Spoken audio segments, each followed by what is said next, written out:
Bonjour à toutes et à tous. Madame la ministre, merci pour votre présence sur le stand des CHU. Donc, nous allons parler prévention.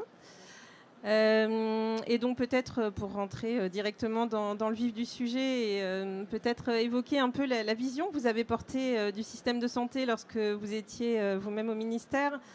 Donc un héritage qui est majeur aujourd'hui dans la définition et le dépassement de ce que vous aviez appelé le tout curatif.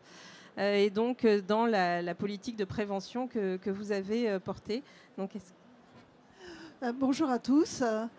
Je dois dire que je suis assez heureuse de voir que la question de la prévention est aujourd'hui absolument au cœur de tous les débats.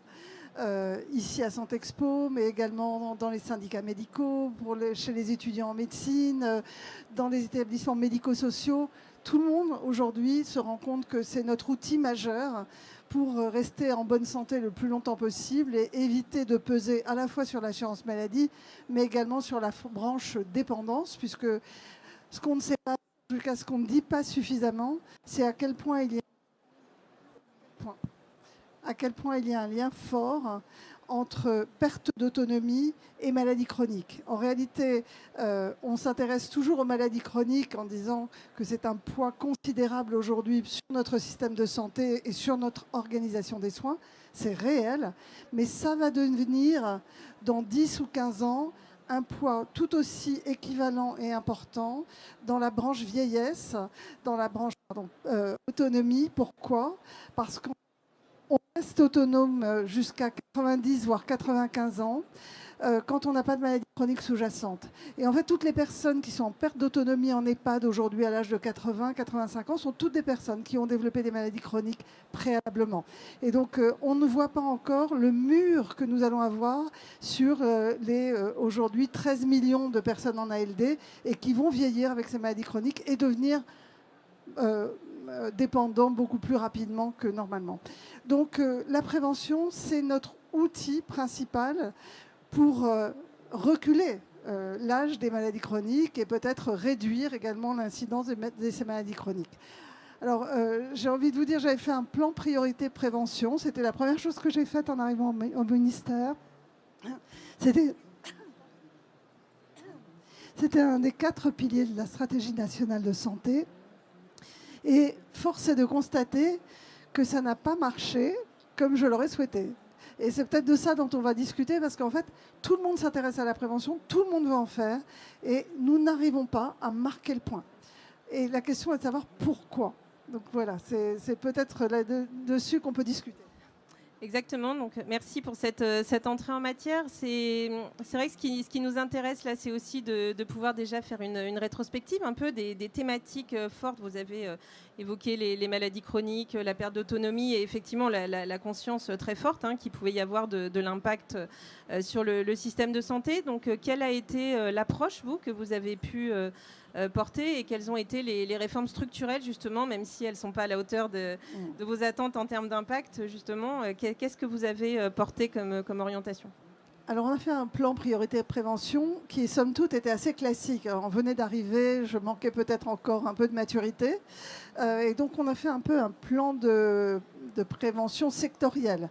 D'abord, en reprenant la prévention primaire, secondaire, tertiaire, classique, qu'on décrit tous dans les livres, en insistant insuffisamment, je pense, sur la prévention tertiaire, qui est un outil très important pour réduire le poids des maladies chroniques en décompensation ou en rechute sur le système hospitalier notamment, et c'est là où le système hospitalier a un énorme rôle à jouer en prévention tertiaire.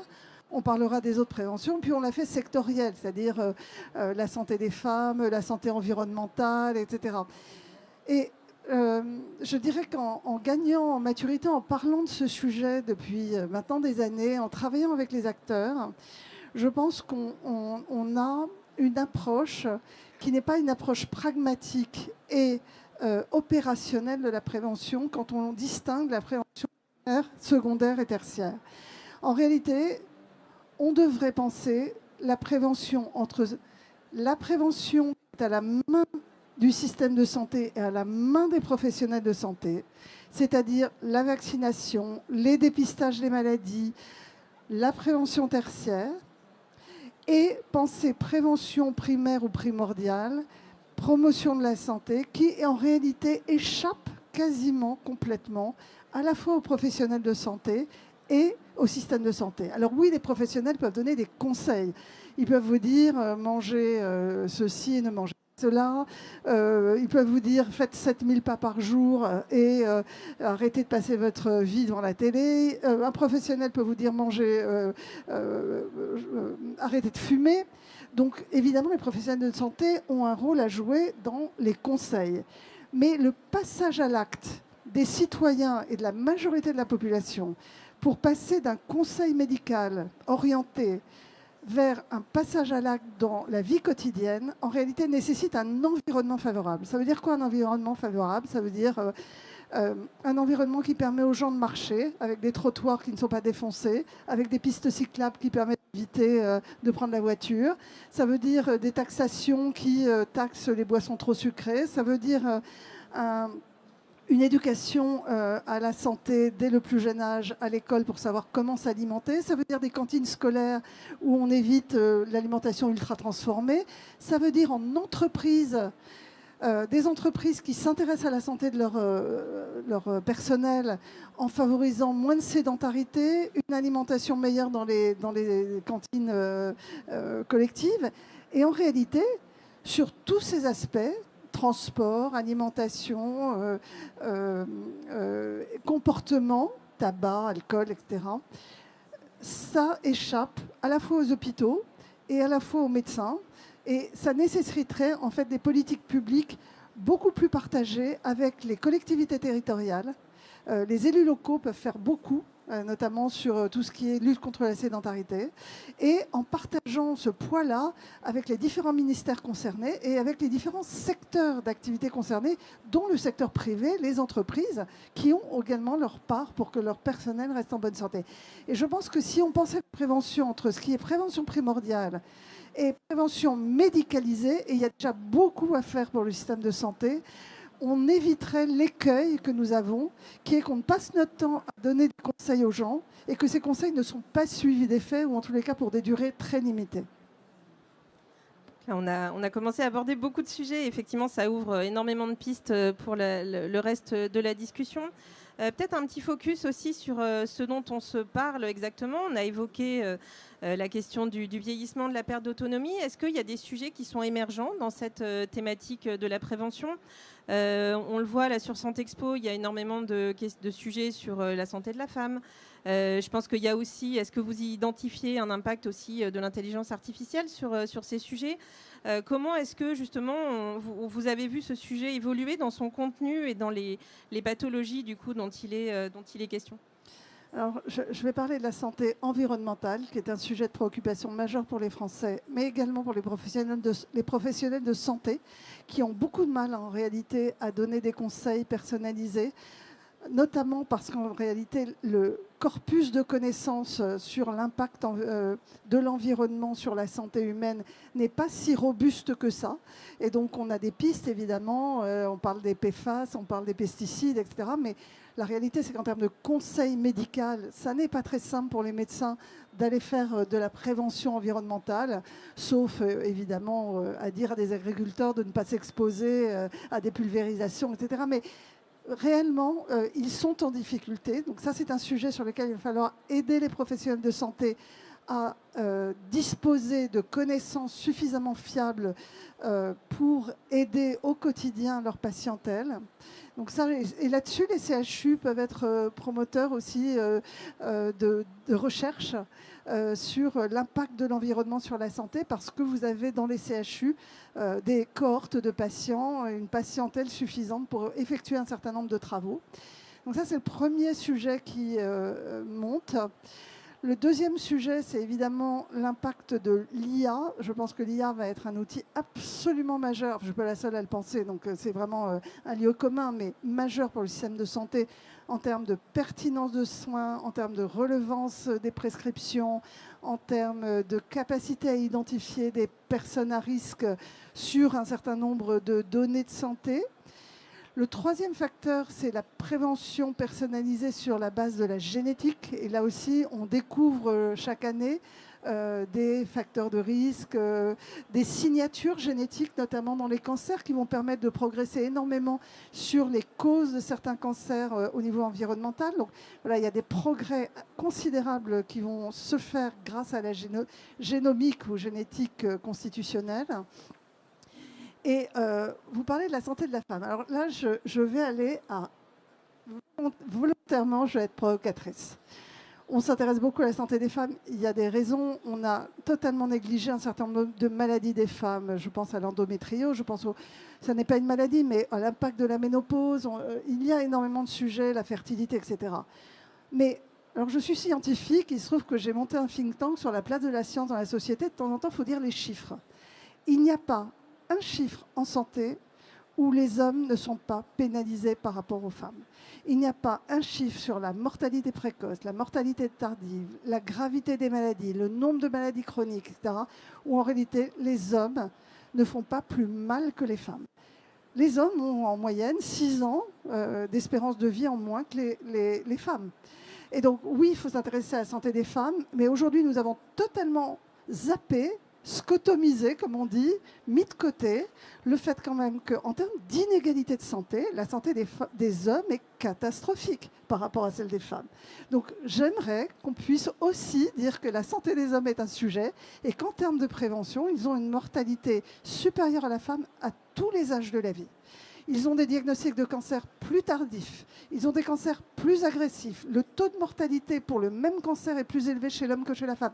Donc à un moment, il va aussi falloir qu'on pose des sujets qui, certes, politiquement, ne sont pas très corrects, mais que je me suis fait huer plusieurs fois en disant ça.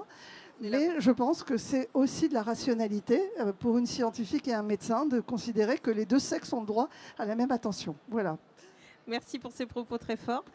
Vous avez évoqué tout à l'heure les différents intervenants susceptibles du coup d'intervenir dans cette politique de prévention et avant d'envisager l'approche plus interministérielle déjà dans les acteurs de santé et la question du territoire qui aujourd'hui revient énormément dans les réflexions sur la nécessité d'intégrer beaucoup plus les actions des différents acteurs. Quelle est votre position sur ces questions? Comment vous abordez ce lien entre les acteurs du territoire et comment est-ce qu'on peut faire force justement autour de ces problématiques de prévention et y compris en termes de gouvernance, d'action collective?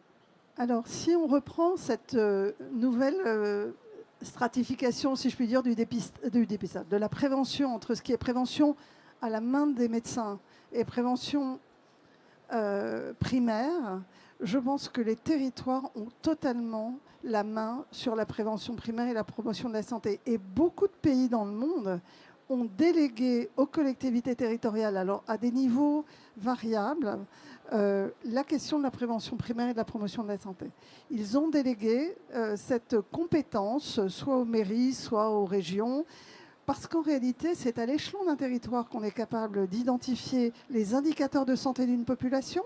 Et évidemment, les indicateurs de santé d'une population ne sont pas forcément les mêmes dans le nord, en PACA, dans un territoire rural versus urbain. Et donc, ils sont plus à même de savoir quelles sont les actions de promotion de la santé qui vont être les plus utiles à leur population. Et donc, je pense que les territoires sont aujourd'hui le bon niveau de coordination et de promotion de la santé pour améliorer les grands indicateurs de santé que sont la sédentarité, le surpoids et l'alimentation, les addictions notamment. Et donc dans cette approche-là, dans cette coordination des acteurs, vous avez du coup pendant votre passage au ministère, vous parliez souvent de la nécessité de revenir sur ce que vous aviez appelé l'hospitalocentrisme.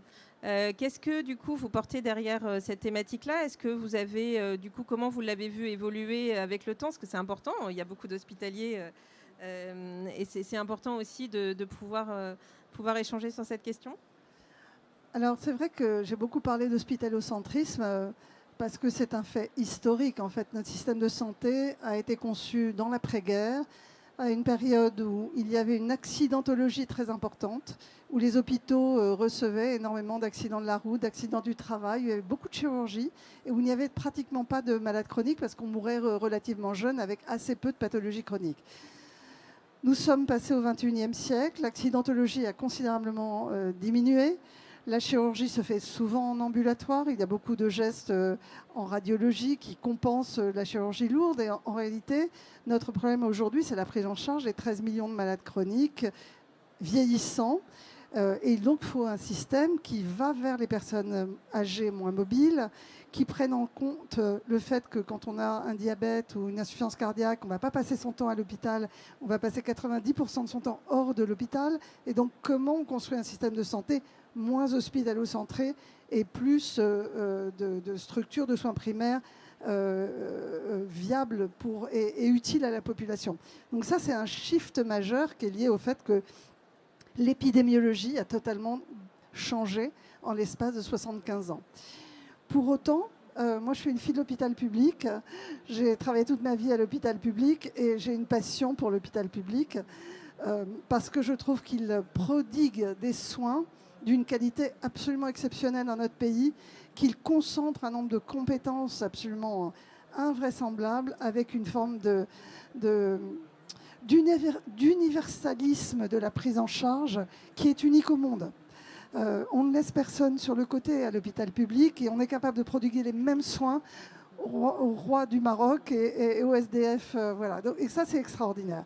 Donc il faut surtout qu'on soit capable de préserver ce bijou, ce bien commun de l'hôpital public. Donc, quand je dis que notre système est hospitalo-centré, en fait, je pense qu'il faut qu'on construise un vrai réseau de soins primaires pour prendre en charge un grand nombre de malades et que l'hôpital puisse se recentrer sur sa valeur ajoutée. C'est quoi la valeur ajoutée de l'hôpital ? C'est la compétence, c'est la complexité, c'est la recherche, c'est la capacité d'avoir autour d'un patient toutes les spécialités les plus pointues, c'est la technicité.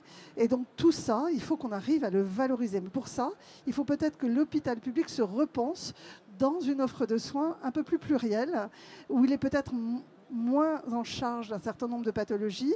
Et quand on parle prévention, par exemple, la question est quelle est la place de l'hôpital dans la prévention ? C'est une vraie question. Beaucoup d'hôpitaux se la posent. Beaucoup d'hôpitaux font des centres de prévention ouverts à la population. Et c'est très, très bien et ça anime une vie locale de prévention. Mais je pense que, par exemple, l'hôpital public a un rôle à jouer dans la prévention tertiaire pour éviter les réhospitalisations inutiles, pour faire de l'éducation thérapeutique. Évidemment, l'hôpital peut favoriser les dépistages, la vaccination. Voilà. Mais je pense, je n'ai pas la réponse. J'ai pas la réponse, mais je pense qu'aujourd'hui, il faut travailler sur ce que doit absolument l'hôpital public au système de santé, là où il est le meilleur, comment nous le préservons et nous le valorisons, et qu'est-ce que l'hôpital doit éventuellement coordonner, voire totalement laisser aux autres acteurs du système de santé. Et donc ça, sur ce rôle justement des hôpitaux, et donc est-ce qu'on peut aller un petit peu plus loin dans le focus et parler du rôle des CHU, et notamment dans leur dimension recherche et enseignement. Quelle est la particularité du sujet prévention ? Est-ce que c'est chaque discipline qui doit s'emparer de ce sujet ? On parle aujourd'hui de recherche en soins primaires. Est-ce que c'est quelque chose qui doit être dédié ou est-ce que chaque spécialité doit aussi s'intégrer dans ces sujets-là ? Comment vous abordez ce sujet ? Alors d'abord, c'est vrai que l'hôpital public, mais surtout les CHU, ont une antériorité sur la recherche clinique qui permet quand même une puissance de feu et une qualité de la recherche tout à fait exceptionnelle. Et l'hôpital, en plus, est capable, du fait de la masse de patients suivis dans le monde hospitalier, de produire des grandes données de santé, des cohortes qui ont beaucoup plus de mal en fait à promouvoir les médecins de ville, évidemment, qui sont moins organisés pour ça. Donc je pense que sur la prévention, par exemple, l'hôpital peut coordonner des études de grande envergure. Il a la capacité à mettre autour de la table tous les acteurs d'un territoire. Il peut produire en fait des datas que auront du mal à produire des acteurs isolés, même dans des CPTS ou dans des maisons de santé, parce qu'on sait qu'en prévention, il faut des grands nombres pour produire en fait de la donnée robuste. Et ça n'est pas en prévention qu'on peut faire un essai clinique sur 20 patients. En général, en prévention, notamment en prévention primaire ou secondaire, il faut quand même des très grandes cohortes. C'est là où l'hôpital a vraiment une très grosse force de frappe. Donc là, on a dressé effectivement les grandes évolutions structurantes qui projettent aussi l'hôpital dans le territoire et qui amènent la prévention vraiment sur une dynamique de coordination des différents acteurs. Quelle évolution, du coup, quels sont les impacts sur la gouvernance du système de santé ?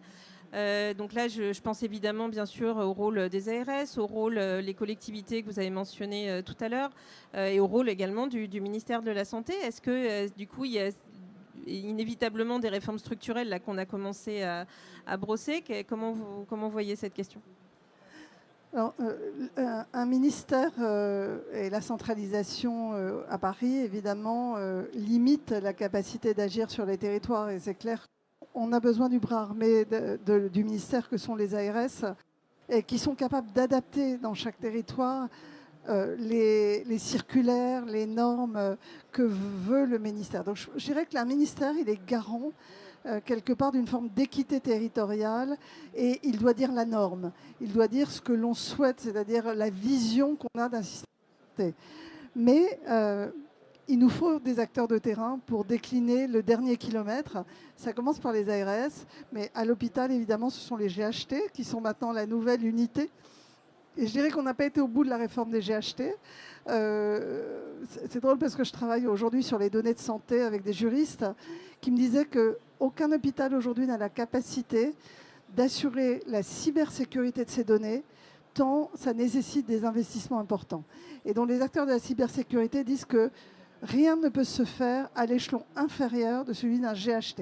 Donc on voit bien qu'il va falloir à un moment que ces GHT prennent toute l'ampleur de leurs responsabilités d'harmonisation de leurs pratiques, de leurs données, de leurs logiciels. Et donc ça, c'est encore une étape qui n'est pas totalement franchie et sur laquelle on a besoin de monter à l'échelle parce que tout coûte cher et qu'on ne peut pas se permettre en fait, de disperser nos forces, chacun dans des petits hôpitaux.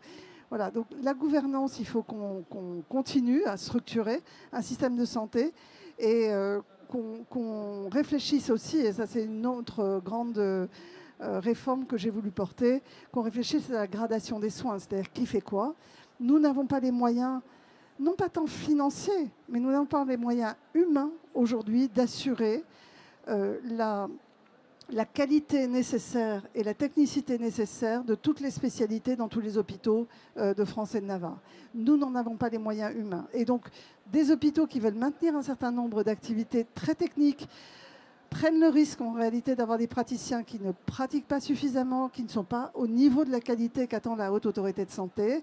Et nous avons besoin maintenant d'affirmer que, vu la technicité de la médecine, vu les investissements que nous devons faire aujourd'hui dans la technologie, nous avons besoin de répartir la tâche, de répartir les soins en les graduant d'un hôpital à l'autre. Et je vais vous dire quelque chose, je suis heureuse parce que c'est un peu rentré quand même dans la culture hospitalière, l'idée de gradation du soin. Quand j'ai rédigé le plan cancer avec mes équipes en 2012-2013, j'avais parlé de la gradation des soins en cancérologie, en disant que n'importe quel hôpital ne pouvait pas traiter n'importe quel cancer, que ça entraînait trop d'inégalités et de perte de chance. Eh bien, à cette époque-là, j'avais eu interdiction des fédérations, des syndicats et même de la ministre de l'époque de mettre gradation des soins dans le plan cancer. On me l'avait interdit. Parce que ça voulait dire qu'on n'était pas tous égaux, qu'on n'était pas tous capables. Je crois qu'aujourd'hui, en tous les cas, les professionnels savent que la qualité des soins, ça passe par une gradation des soins, par des compétences particulières, par des technicités qui sont de plus en plus difficiles à acquérir. Et même les associations de malades commencent à comprendre que c'est important de savoir qu'on ne peut pas se faire soigner de tout partout. Il reste à convaincre les élus locaux. Et c'est aujourd'hui, pour moi, la cible principale, convaincre un élu local que non, on ne va pas garder de la cardiologie interventionnelle dans un hôpital qui fait un TAVI par mois, en fait. Parce que le TAVI, c'est très technique, qu'il faut des équipes expérimentées. Donc voilà, c'est progressivement, ça rentre dans la culture, mais on est loin encore d'avoir vraiment réparti convenablement les ressources humaines et les ressources financières qui nous permettraient d'être au rendez-vous de la qualité des soins qu'attendent nos concitoyens. Donc là, on a plusieurs pistes qui se dessinent sur l'évolution à la fois en termes de gouvernance, la gradation des soins sur les territoires et la dynamique prévention qui irrigue l'ensemble des acteurs dans le cadre de parcours patients qui soient ordonnancés et pilotés par le biais des big data, comme vous l'aviez évoqué. Vous avez évoqué quand même tout coûte cher. Je pense que c'est un sujet quand même qui est toujours en toile de fond. Même si tout passe pas par l'augmentation, en tout cas, il y a une question de répartition de la ressource. Et à partir du moment où on gradue les soins et où on aborde la question territoriale de manière coordonnée, est-ce que ça doit faire évoluer aussi notre politique de financement ? Oui, alors je voudrais rappeler quelques chiffres. Ils sont pénibles à entendre, mais on va quand même revenir au fond du problème. Nous dépensons 12,3% de notre PIB dans la santé. Et on a l'impression qu'il n'y a jamais assez d'argent. Or, nous sommes le 3e pays au monde en termes de dépenses de santé. Devant nous, il y a les États-Unis avec le plus mauvais système au monde, donc on ne les compte pas. Et il y a l'Allemagne qui est à 12,7% du PIB. Et je veux rappeler que tous les pays fédéraux qui ont décentralisé la santé, c'est-à-dire l'Allemagne ou la Suisse, coûtent plus cher que les pays centralisés. Donc l'Allemagne est un peu au-dessus de nous. Et donc nous sommes à 12,3% du PIB quand la moyenne des pays de l'OCDE est à 9,9% du PIB. Donc on est 3 points au-dessus. Alors on pourrait dire c'est pas grave si les Français vivaient mieux et plus longtemps. Alors ils vivent longtemps, on est dans le peloton de tête en termes d'espérance de vie, mais en termes d'espérance de vie en bonne santé, on est seulement 12e dans les pays de l'OCDE, avec beaucoup de pays qui dépensent moins que nous et qui ont une population qui vit aussi longtemps et en meilleure santé. On a un problème d'efficience de la dépense. Voilà. Quand on regarde ça, ça veut dire qu'on n'alloue pas les ressources là où il le faudrait. Alors, il y a beaucoup de choses qui expliquent qu'on n'alloue pas les ressources là où il le faudrait, mais on ne peut pas imaginer continuer d'augmenter les dépenses de santé de 3% à 4% par an comme nous le faisons depuis 10 ans, en partant de 12% du PIB. Parce que ça veut dire quoi si on tire le fil ? Ça veut dire que si on continue la trajectoire de dépenses de santé que nous avons actuellement, nous serons à 20% de notre PIB dans 10 ans. Dans 10 ans, ce n'est pas longtemps. Et ça, c'est un choix que les Français n'ont pas vraiment fait. Ce n'est pas un débat démocratique. Est-ce que vraiment on veut mettre 20% de notre PIB dans les dépenses de santé alors qu'on a besoin d'argent pour l'éducation, la transition écologique, la défense, etc. Donc aujourd'hui, il y a un enjeu de réduire la rapidité d'augmentation des dépenses. Je ne dis pas qu'il faut faire des économies, je dis qu'il faut que la courbe d'augmentation se ralentisse un petit peu. Et donc comment on fait pour faire cela tout en préservant l'hôpital public qui est largement déficitaire pour plein de raisons structurelles et conjoncturelles. Donc là, j'ai écrit un livre là-dessus, alors je ne vais peut-être pas vous le faire en 2 minutes, mais en pratique, je crois qu'il y a une obligation aujourd'hui de repenser notre système de santé sur l'allocation du ressources. C'est est-ce qu'on continue de payer de la façon dont on paye aujourd'hui les soins de ville, les dépenses hospitalières, les indemnités journalières? Est-ce qu'on continue d'avoir un système inflationniste où on finance à la quantité plutôt qu'à la qualité? Et je pense que tout ça, c'est un débat que nous devons avoir pour essayer de rester raisonnable dans nos dépenses de santé et de sauver l'hôpital public. Est-ce que, donc là, on a balayé un certain nombre de réformes. Est-ce que vous considérez aujourd'hui qu'on a lancé toutes les réformes structurelles ou qu'il y a encore des sujets sur lesquels on n'a pas soit osé aller, soit qu'on n'a pas encore porté dans le débat public ? Alors, on est très loin d'avoir tout lancé. D'abord, c'est normal qu'il faille sans arrêt repenser des réformes. En fait, aucun domaine n'est statique. On ne peut jamais considérer qu'on a réglé le problème et qu'on est stable pendant 10 ans, 20 ans, 30 ans. La population évolue, les besoins évoluent, l'épidémiologie évolue, les ressources évoluent. Donc c'est normal de réadapter en permanence et d'avoir des réformes permanentes. Alors là où je dis qu'on n'a pas été au bout, c'est-à-dire qu'en fait, on a fait la réforme du système de santé avec la loi Ma Santé 2022. On voit bien comment comment on structure sur les territoires, les CPTS, les maisons de santé, plus de médecine de ville coordonnée, etc. Comment on réduit la part de la T2A dans l'hôpital, comment on travaille sur la pertinence des soins, etc. Mais en réalité, on n'a pas posé deux questions fondamentales aujourd'hui.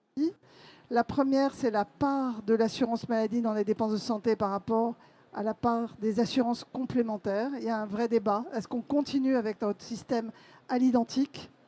On voit bien qu'on est un peu au bout de ce qu'on peut faire. Et la deuxième chose qu'on n'a pas du tout travaillé, c'est le mode de rémunération, à la fois des professionnels de santé et de l'hôpital. Est-ce qu'on continue à allouer les ressources telles qu'on les allouait auparavant, c'est-à-dire de façon quantitative? Là, je pense pour moi que nous ne mettons pas suffisamment l'accent dans les rémunérations sur des objectifs que nous fixerions au système, qui sont des objectifs de santé publique, qui sont des objectifs d'accès aux soins, qui sont des objectifs de permanence des soins, qui sont des objectifs de qualité des soins et des objectifs de pertinence des soins. Ces 5 facteurs, aujourd'hui, n'entrent pas dans les rémunérations des professionnels. Et je pense que c'est pour ça que nous n'arrivons pas au bout des transformations et que nous n'arrivons pas à être aussi efficaces qu'on le devrait. Là, du coup, on évoque vraiment le passage d'un système de soins financé du coup à l'activité à un système vraiment basé sur des indicateurs de santé, de santé populationnelle. Si du coup on se reparle dans 4 ans, 5 ans, pour vous les grands indicateurs qui manifestent justement l'impact de cette politique de santé, de cette transition vers un système basé sur la prévention et les parcours, qu'est-ce que vous identifieriez comme indicateur clé ? Merci Madame Rivière, vous avez tout dit en fait. On a les moyens maintenant d'avoir des indicateurs de santé publique.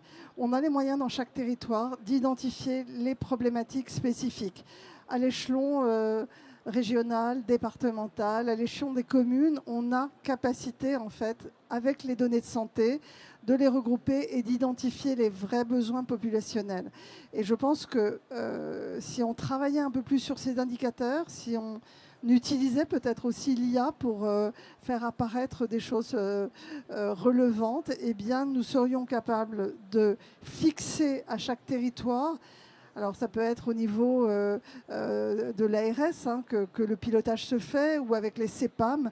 Nous pourrions fixer dans chaque territoire des objectifs spécifiques de santé publique, d'accès aux soins, alors qu'aujourd'hui nous avons une vision un peu nationale, nous avons des recommandations nationales, mais nous ne sommes absolument pas capables aujourd'hui d'aller à l'échelon territorial, toucher les populations sur leurs besoins spécifiques.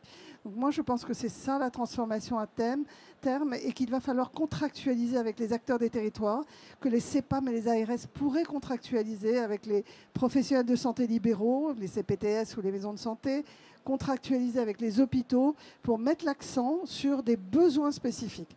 Je pense toujours à une expérience qui m'a marquée aux États-Unis. C'est une expérience qu'on développe de façon très ponctuelle aujourd'hui en France. C'est l'expérience ils appellent ça les maisons de santé communautaires aux États-Unis, les centres de santé communautaires.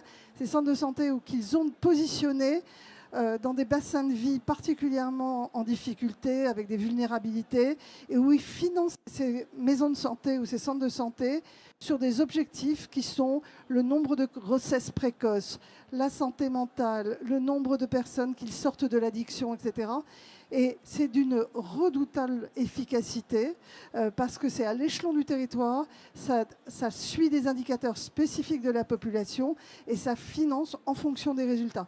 Alors je ne dis pas qu'on peut faire ça à l'échelon de tout le territoire national, mais si on était capable d'avoir un tout petit peu plus de financement sur des objectifs que nous fixons, je pense qu'on serait plus efficace globalement. Voilà, merci. Merci beaucoup. Cet entretien est passionnant. J'ai une dernière question. Malheureusement, donc je vais devoir rendre le micro, mais j'ai quand même une dernière question sur un sujet un petit peu à part.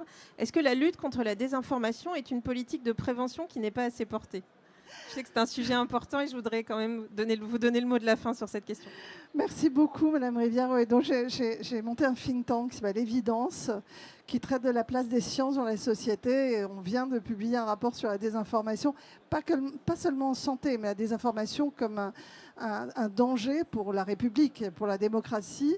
Et aujourd'hui, tout le monde se rend compte là aussi que c'est un enjeu majeur, à la fois pour les élections à venir, mais pour le système de santé. Et vous avez raison, il faudrait le penser comme une politique publique. Ça ne l'est pas encore, c'est encore traité de façon anecdotique, alors qu'aujourd'hui, c'est un enjeu majeur pour les sociétés démocratiques. Merci beaucoup. Merci Madame la Ministre.